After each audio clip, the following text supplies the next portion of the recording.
Hi class, it's Mrs. Fickus. Hopefully you can hear me over the window unit, over the air conditioning. It's a hot day today in Missouri.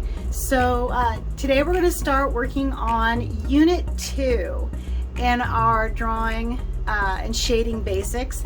And we're going to talk about different types of specialty surfaces today, like glass and silver metal or chrome and brass. So we're going to look at the whiteboard so you can see an outline of what we're going to be doing. Got a little bit of a glare on my whiteboard, but here's some of the stuff that we just talked about, and this is so you can kind of have a written version of it. Some people learn by demonstration, some people learn by seeing and writing, and some people learn by hearing. So Unit 2 is all about special surfaces, and we're still working on still life. Don't worry, we're going to apply all these techniques that we've been talking about to things like people at a later date. And this is where when we draw people, sometimes if they're wearing reflective jewelry, maybe the fabrics that they're wearing might have a kind of a shine or sheen to them, or even the moisture that is causing reflections within the eye. So all these things kind of all apply to each other. So we're going to talk about glass, and we're going to talk about how to shade it monochrome, which means just in pencil, and how to do it in color. And then we're going to, assignment 2 is going to be different types of metal, and we're mostly just going to cover silver, chrome, or brass and copper. Those are going to be the two main ones that you're going to encounter. Okay, here I've picked a few objects that I happen to have in my studio. So I have a glass object. It's tinted and it's actually plastic, but the reflective properties will be pretty similar, and I might go out and go over there and get a glass bottle. I have several. I have something silver. It's a brushed silver, so it's a little shiny. You can always use a can, like a vegetable can or a soup can that you take the label off of. And here is something that is brass. So we're going to talk about all these different objects, how to break down the drawing process for each, and how to get the reflections going so that they look realistic.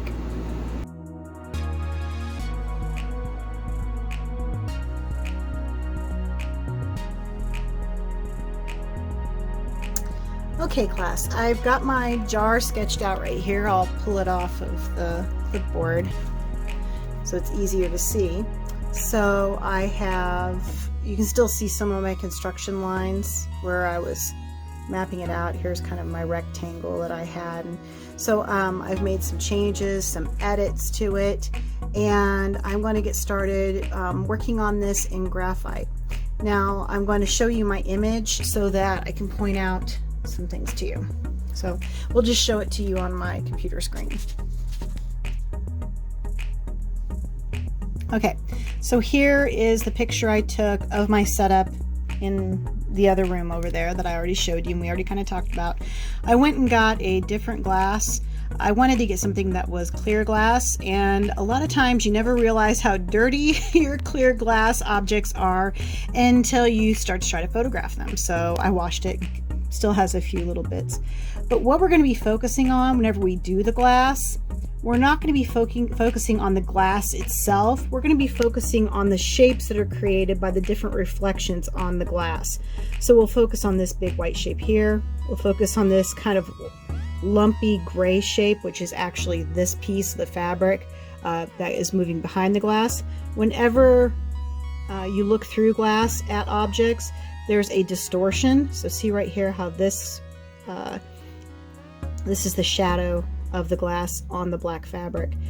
Notice how it skips or jumps as it moves through the background, and sometimes you'll even notice that something will end right here on the glass but then really end over here, and that's the distortion of the curve from the glass. That's very important to making this look realistic. We'll be looking at this white reflection, and basically instead of focusing on the glass itself, we're going to do these different weird organic shapes that we get that are part of the reflective quality of the glass. And we're going to keep it mostly light colored. But another thing is, whenever you're looking at a glass or a white object, it's only going to look as white as the darkest areas around it. So sometimes you got to pop some of the dark areas or the grays a little bit darker to make the light stand out.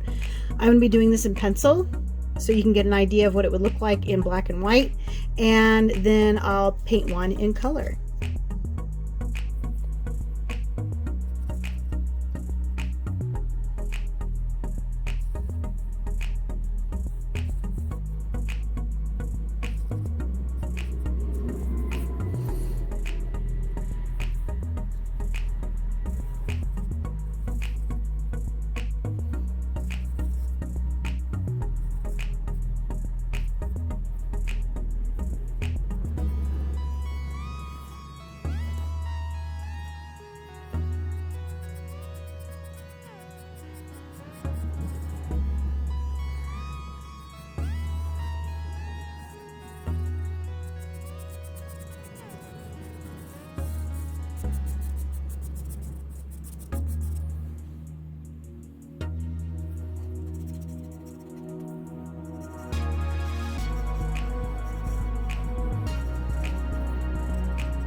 Okay class, here's the finish up of my glass jar. I'm not real happy with the opening. It kept getting wider and wider and wider. I need to tinker with that just a little bit more. But as you can see, it's all about the, we'll call them blobs, the dark blobs, the gray blobs, and the white blobs. And any little reflections that you could have in it that will work to your advantage. So hopefully this helps you. Try drawing some glass things yourself and see how far you can get. Remember, your first drawing is not always your best drawing. Even I make mistakes, like right here on the opening right here. It needs to be a little bit more narrow from here to here. But, you know, this is, I haven't drawn a glass jar in a while, and I spent about an hour to 45 minutes shading it. And so, you know, it's a good study. It's not a finished work, it's a study. It's a practice, it's figuring it out. And the more you do that, the easier it gets.